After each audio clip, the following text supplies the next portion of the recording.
வெள்ளாக்கொட்டை பொரியல் எப்படி செய்யலான்னு பார்க்கலாம் வாங்க.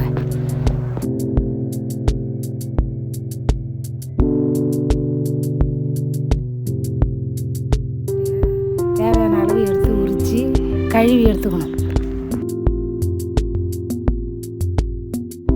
அரைக்கிற பாத்திரத்தில் வச்சு உப்பும் தண்ணியும் சேர்த்துக்கணும்.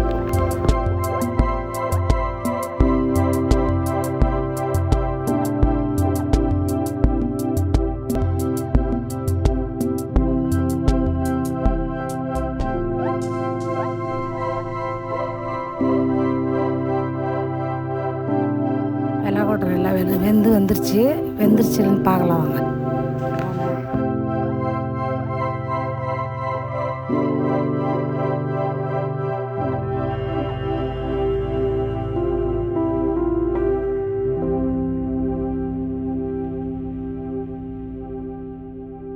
எடுத்தாச்சு. வெள்ளாக்கொட்டையை அவிச்சு எடுத்தாச்சு.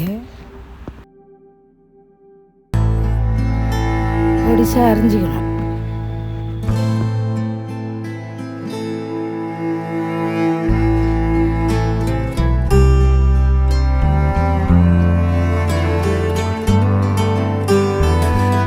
வானலில் வச்சு 2 குழிக்கரண்டி எண்ணெய் ஊற்றணும்.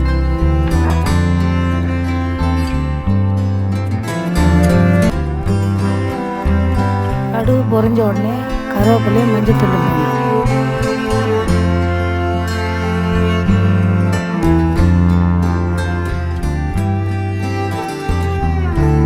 அரிஞ்சு வச்ச வெள்ளாக்கொட்டை எடுத்து அதில் இப்போ சேர்த்துக்கணும்.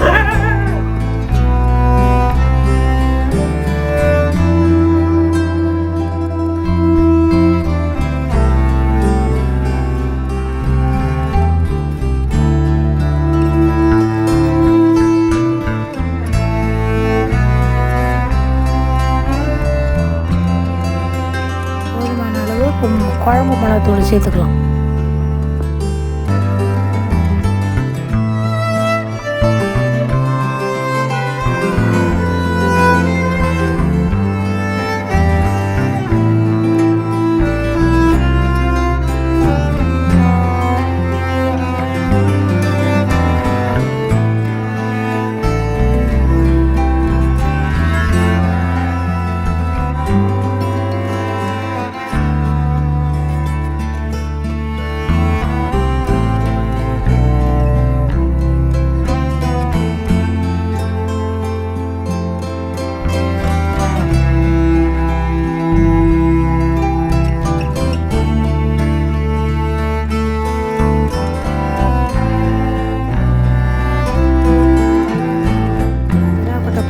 ரெடி ஆகிடுச்சு. எடுத்து பரிமாறிக்கலாம்.